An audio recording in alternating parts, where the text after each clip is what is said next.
এই মুহূর্তে আমরা রয়েছি আরো একটি পুজো মণ্ডপে এবং বিগ বাজেটের পুজো প্যান্ডেল নেতাজি প্লে ফোরাম থেকে। নেতাজি প্লে ফোরামে যে থিম রয়েছে সেই থিমটা আমরা ক্লাব কর্তৃপক্ষ থেকে জানতে পারবো, কিন্তু বাহারি যে সাজসজ্জা রয়েছে সেই সাজসজ্জাটা আপনাদের সঙ্গে তুলে ধরবো।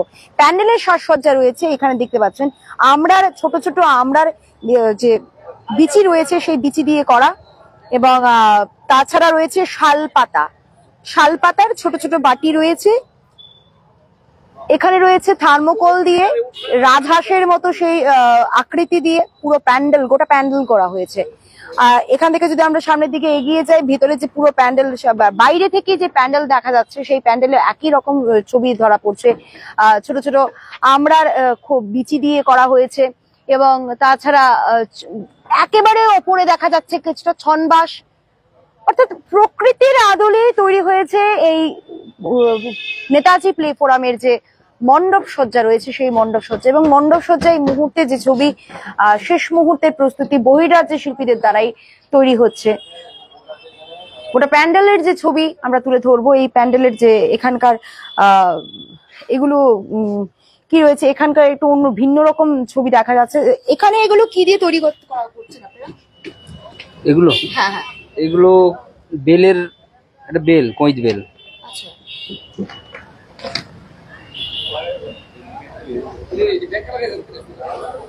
এখানটায় তৈরি হচ্ছে বেল দিয়ে, যেরকমটা জানালেন যে বেল দিয়ে তৈরি হচ্ছে। ছোট ছোট বেলের খোসা দিয়েই বা বেল দিয়েই তৈরি হচ্ছে, যেরকমটা জানালেন ক্লাব কর্তৃপক্ষ যারা রয়েছে তাদের থেকে জানবো।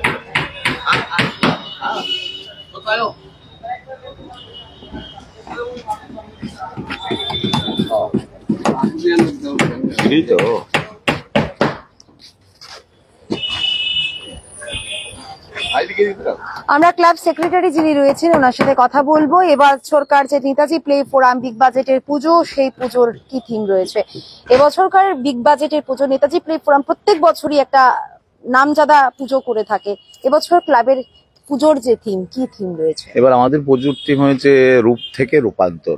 যেগুলি আমরা মানে ব্যবহারের পর ফেলে দিই, এইগুলি দিয়েই আমরা প্রাকৃতিক জিনিস, যেগুলো আমরার বিচি, বাকুলির, হোয়াইট বাকুলির বিচি বা ব্ল্যাক বাকুলির বিচি, তারপর কদম পাতা, শাল পাতা, কটবেল, এগুলো যেগুলো আমরা ব্যবহারের পর ফেলে দিই, এইগুলি আমরা নিয়ে নতুন করে এটাকে একটা রূপ থেকে রূপান্তর করিয়ে দিয়েছি। মানে এইটা দিয়ে আমরা প্যান্ডেলটা তৈরি করেছি। কি বাজেট রয়েছে? বাজেট আমাদের অন্যান্য বারের মতোই 40 লক্ষ টাকার মতোই। এছাড়া কি সামাজিক কর্মসূচি? হ্যাঁ, অবশ্যই আমাদের সারা বছরই সামাজিক কর্মসূচি। আমাদের যেমন একটা প্রত্যেক রোববার একটা হেলথ সেন্টার থাকে, তারপরে বিভিন্ন রোগীরা এসে স্পেশালিস্ট ডাক্তার দ্বারা ওষুধ বিতরণ করা হয়, রোগী দেখে প্রেসক্রিপশন করে। তারপরে আমাদের এইবার একটা বর্ষে আঁকা প্রতিযোগিতা মহালয়ার পূর্ণ লগ্নে হয়ে থাকে প্রত্যেকবারই। পাশাপাশি আমাদের অনাথ শিশুদের মধ্যে যে আমরা খাদ্য, বস্ত্র এগুলি বিতরণ করে থাকি। বিভিন্ন গরিব দুস্থদের মধ্যে শাড়ি বিতরণ করি। বিভিন্ন রকমের প্রোগ্রাম থাকে। আর আমাদের বিশেষ আকর্ষণ এবার ভিতরে আমরা ছোটবেলায় থাকতে যে আদর্শলিপি পড়েছিলাম, আমরা আদর্শলিপিতে যেরকম শিক্ষামূলক, উপদেশমূলক যেগুলো ব্যাপার ছিল, সেগুলি আমরা আমার প্যান্ডেলের ভিতরে আমরা এবার তুলে ধরেছি। যেরকম আপনার শিয়ালে আঙ্গুর ফল খেতে না পেরে বলেছে আঙ্গুর ফলটা টক, তারপর যেরকম বন্ধু চেনা যায় বিপদে পড়লে, এইসব ব্যাপার নিয়ে আমরা একটু আদর্শলিপিতে আমরা যেসব জিনিস পড়েছিলাম ছোটবেলা থাকতে, এগুলি আমরা ভিতরে তুলে ধরেছি। এবারকার যে প্যান্ডেলের সাজসজ্জায় রাজ্যের শিল্পী কি রয়েছে এখানে? হ্যাঁ, তাও স্থানীয় এবং বাইরের শিল্পী মিলেই প্যান্ডেলটা তৈরি করছে, এবং আমাদের ক্লাব সদস্যরাও যারা আছে তারাও বিভিন্নভাবে তাদেরকে সহযোগিতা করছে।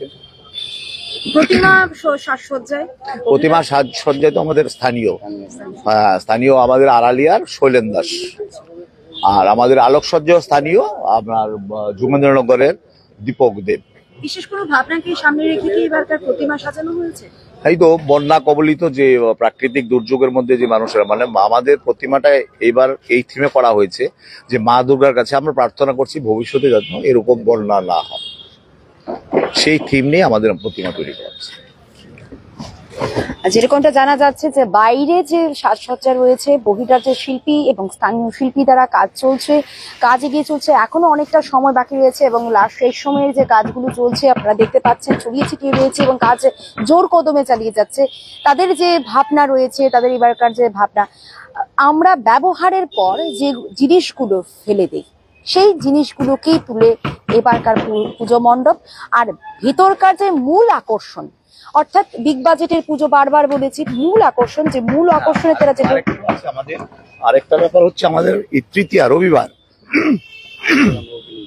তৃতীয়াতে আমাদের ইসকনের যে সেবায়েতরা আছে ওরা ভজন আরতি করে প্রথম শুরু করবে এবং মাননীয় আমাদের ত্রিপুরা রাজ্যের মাননীয় মুখ্যমন্ত্রী প্রফেসর ডক্টর মানিক সাহা এবং আমাদের মেয়র দীপক মজুমদার এবং পাশাপাশি কর্পোরেটর রত্না দত্তা, পাশাপাশি আমাদের রাজ্যসভার নতুন সাংসদ রাজীব ভট্টাচার্য মহোদয় এবং আমাদের নেতায় সুভাষ বিদ্যানিকেতনের যে প্রধান শিক্ষিকা আছেন বর্ণালী মজুমদার, ওনারা উপস্থিত থেকে আমাদের 6 তারিখ রবিবার সন্ধ্যা 7 ঘটিকায় আমাদের প্যান্ডেলের দ্বার উদ্ঘাটন করে এবং সাংস্কৃতিক সন্ধ্যা থাকবে।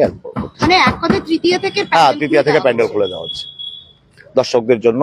আর আপনাদের চ্যানেলের মাধ্যমে আমরা দর্শকদেরকে আমন্ত্রণ জানাই ওরা যেন আমাদের প্যান্ডেলে এসে আনন্দ উপভোগ করে এবং পাশাপাশি পেছনে আমাদের মণ্ডপের পেছনে আনন্দ মেলারও ব্যবস্থা আছে, ওরা যেন আনন্দ মেলাও উপভোগ করে। তৃতীয়া থেকেই এবছরকার যে প্যান্ডেল হোপিং রয়েছে সেই প্যান্ডেল উন্মুক্ত করে দেওয়া হচ্ছে দর্শকদের জন্য, দর্শনার্থীরা উপচে পড়বে সেটাই আমাদের কাম্য। এবং তাছাড়া আমরা একেবারে ভেতরের দিকে যাচ্ছি, যেটা মূল আকর্ষণ। বিগ বাজেটের পুজো তো বলে থাকি, কিন্তু কি কারণে ঠিক মূল আকর্ষণ সেটা দেখতে আমরা অবশ্যই ভেতরে যাচ্ছি। এবং যেরকমটা বললেন যে আদর্শ লিপি দ্বারা, আদর্শ লিপিতে ছোটবেলায় আমরা যেগুলো দেখেছি আদর্শ লিপিতে বিভিন্ন উপদেশমূলক বক্তব্য, একেবারে সেরকমটাই প্যান্ডেলের ভেতর থেকেই ঢুকতেই এখানটায় রয়েছে গাছ লাগান প্রাণ বাঁচান।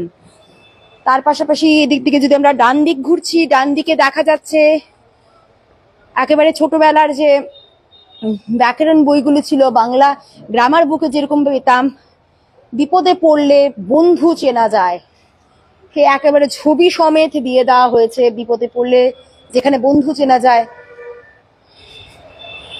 আর এখানে রয়েছে বুদ্ধিমত্তার পরিচয়, বুদ্ধি যার বল তার।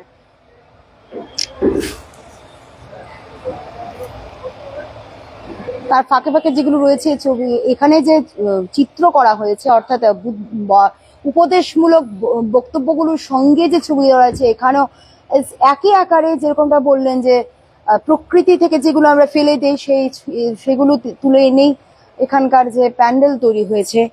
আর এর পুরো প্যান্ডেলের ভেতরটা যদি তানিয়া একবার দেখাতে বলি তোমাকে, বা তুমি দেখাও, পুরো প্যান্ডেলটাই আমরা দেখতে পাচ্ছি যে উপদেশমূলক বক্তব্য, যেটা বললেন আদর্শ লিপিতে। এখানেও একই ছবি। আমরা অনেকেই শুনেছি যে খরগোশ এবং কচ্ছপের গল্প প্রতিযোগিতায়, যেখানে খরগোশ আর কচ্ছপের গল্প, আশা করি আপনাদের নতুন করে আমাকে বলতে হবে না। এবং এর পরিপ্রেক্ষিতে যেটা রয়েছে, অহংকারের পতন সুনিশ্চিত, অর্থাৎ অহংকার করলে পতন সুনিশ্চিত। এবার আমরা একটু আবার দেখবো প্রতিমার দিকে এগিয়ে যাব। প্রতিমার দিকে এগিয়ে আমরা যখন বেরোতে যাব সেই দিকটাতেও রয়েছে উপদেশমূলক বক্তব্য।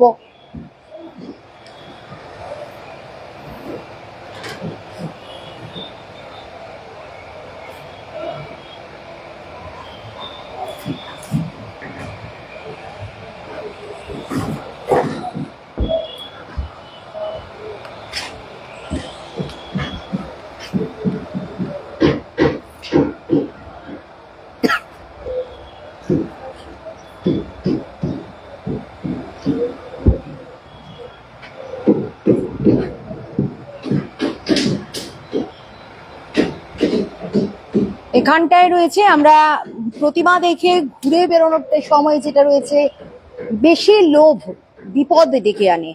তারপরেরটাই রয়েছে এখানে যে ছবি রয়েছে, চালাকি করে কখনো কাউকে ঠকিও না। তারপরের যে উপদেশ রয়েছে, নিজের ব্যর্থতার জন্য অপরকে দায়ী করা। আর একেবারে শেষ, বুদ্ধি থাকলে উপায় হয়। সেই কাক আর কলসির গল্প আমরা অনেকেই দেখেছি, অনেকেই শুনেছি, পড়েছি ছোটবেলায়। শেষ একেবারে রয়েছে, বুদ্ধি থাকলে উপায় হয়। আর যেরকমটা ঢুকতে আমরা দেখেছি গাছ লাগান প্রাণ বাঁচান, আর এখানেও ঠিক আরো একটা উপদেশ রয়েছে, একটি গাছ একটি প্রাণ।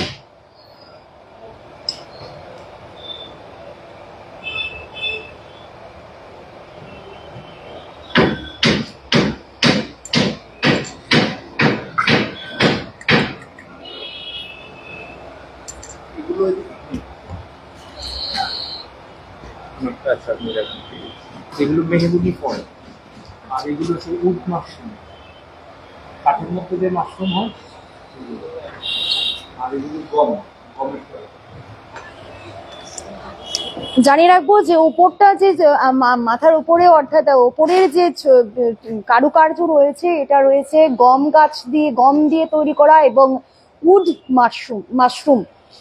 মাশরুম দিয়ে পুরো প্যান্ডেল এবছরকার রয়েছে। এবং তার ঠিক নিচে রয়েছে কোপ যেটা সে রয়েছে শালপাতার বাটি দ্বারা নির্মিত।